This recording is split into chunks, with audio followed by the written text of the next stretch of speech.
ফরহাদুদ্দিন প্রশ্ন করেছেন, কারোর সাথে পরিচয় হওয়ার মাধ্যমে সালাম বিনিময়ে যদি না চিনে বিধর্মীদের সাথে সাক্ষাৎ হয়, সালাম দেওয়া যাবে কিনা?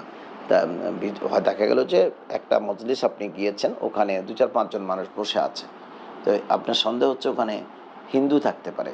তখন আপনি সালাম দেওয়ার ভিন্নতর সালাম দেওয়ার রেওয়াজ হবে। তখন হবে আসসালামু আলাইকুম আলা মানিত্তাবাইল হুদা। আসসালামু আলাইকুম আলা মানিত্তাবাইল হুদা। এই বৈঠকে, এই মজলিসে যারা হেদায়েতের উপর বরকরার আছে, আমি শুধু তাদেরকে সালাম দিচ্ছি।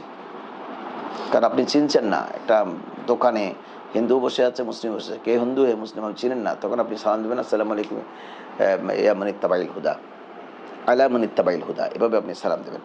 আর যদি আপনি স্পেসিফিক কোনো হিন্দুকে চিনেন, অমুসলিমকে চিনেন, তাকে আপনি আমাদের মতো করে আসসালামু আলাইকুম রহমতুল্লাহ বলে আপনি সালাম দেবেন না। আপনি তাকে ওই যে আদব বলবেন, আদব মানে শ্রদ্ধা দেখাবেন। শ্রদ্ধা দেখাতে কিন্তু কোনো অসুবিধা নেই। যেমন হিন্দু আমার একজন স্যার আছে, ওই স্যারের সাথে আমার 5 বছর পরে দেখা, তো স্যারের সাথে আমি শ্রদ্ধা বিনিময় করবো না? উনি আমার টিচার। হযরত ইমাম আবু হানিফা রাহমাতুল্লাহ আলাইহি একজন হিন্দু বাবুর জন্য সবসময় ঘোড়া থেকে নেমে যেতেন। ছাত্ররা জিজ্ঞেস করলেন, হুজুর হিন্দুর কাছে তো আপনি পড়েননি? কয়, পড়েছি।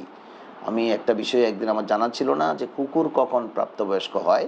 তখন আমি ইমাম আবু হানিফা বললেন, আমি ওই হিন্দু ভদ্রলোক থেকে জেনেছিলাম কুকুর কখন প্রাপ্তবয়স্ক হয়। তো সেদিন থেকে উনি আমার শিক্ষক। আমি শিক্ষককে শ্রদ্ধা করবার জন্য আমার বাহন থেকে আমি নেমে যাই। এটা হচ্ছে শ্রদ্ধা। এজন্য আপনি তাদেরকে আদাব দেখবেন, ভক্তি শ্রদ্ধা দেখাবেন, তবে আসসালামু আলাইকুম রহমতুল্লাহ বলা যাবে না।